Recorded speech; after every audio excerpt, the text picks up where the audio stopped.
মানুহে কেতিয়াও নভবা নিশ্চিন্তাকৈ বানপানী হ'ল মাটি লেভেলৰ পৰা 15 ফুটলৈকে ওপৰলৈকে পানী তৎক্ষণাত নামি আহিল হঠাৎ নামি আহিল গতিকে যথেষ্ট ক্ষয়ক্ষতি হ'ল যথেষ্ট মানুহে মৃত্যুমুখত পৰিলে গৰু ছাগলী জীৱ জন্তুৰ যথেষ্ট ক্ষয়ক্ষতি হ'ল কিন্তু এই ক্ষয়ক্ষতিৰ লগত মোকাবিলা আমি কৰিবই লাগিব তাৰ কাৰণে মুখ্যমন্ত্ৰী ডাঙৰীয়াই অহৰ্নিশে কাম কৰিছে আমাৰ বিধায়কসকলে মন্ত্ৰীসকলে আমাৰ বিষয়াসকলে অহৰ্নিশে কাম কৰিছে ৰাইজেও যথেষ্ট সহায় সহযোগিতা কৰিছে সমগ্ৰ অসমৰ মানুহ আহি এই বান ক্ষতিগ্ৰস্ত অঞ্চলত উবুৰি খাই পৰিছে কিবা অলপ সহায় কৰাৰ কাৰণে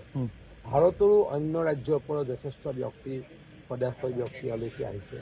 কিন্তু আমি যিহেতু চৰকাৰত আছোঁ চৰকাৰৰ পৰা কৰিবলগীয়া যথেষ্টখিনি কাম আছে মই যোৱা 4 দিনীয়া যথেষ্টখিনি জেগালৈকে গৈছোঁ ক'তো এটাও এনেকুৱা ধৰণৰ কমপ্লেইন শুনা নাই যে আমি খাদ্যৰ ক'ৰবাত অসুবিধাত পৰিছোঁ ক'ৰবাত ঘৰৰ অসুবিধা হৈছে কাৰণ বহুত ঘৰ ভাঙিছে চৰকাৰৰ পৰা নিশ্চয়কৈ দিবই আমাৰ নাজিৰাত বিশেষকৈ কওঁ সন্মানীয় বিধায়ক ময়ূৰ বৰগোহাঁই ডাঙৰীয়াই অহা কালিৰ পৰা টিনপাত আৰু বাঁহৰ যোগান ধৰিব যিমানখিনি ঘৰ ভাঙিছে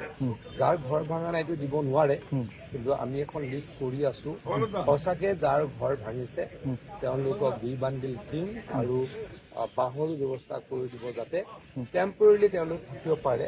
কিন্তু মুখ্যমন্ত্ৰী ডাঙৰীয়াই আজি এই ৰাণাকান্ত লোকসকলক 15,000 টকা ৰাতিপুৱাই দিলে আৰু 20 তাৰিখৰ ভিতৰত আৰু 10,000 টকা দিব অৰুণোদয় আমাৰ এই অঞ্চলটোত 1250 টকাৰ পৰা 2,500 টকা কৰি দিলে কিন্তু ৰিয়েল এছেছমেণ্ট মই আকৌ কৈছোঁ অহা 10 তাৰিখ মানৰ পৰা আৰম্ভ হ'ব কাৰ কিমান ঘৰ ভাঙিছে কাৰ ক'ত জীৱ জন্তু মৰিছে সেইখিনিৰ ৰিয়েল এছেছমেণ্ট অহা 10 তাৰিখ মানৰ পৰা হ'ব তেতিয়াহে মূল বান সাহায্য পাব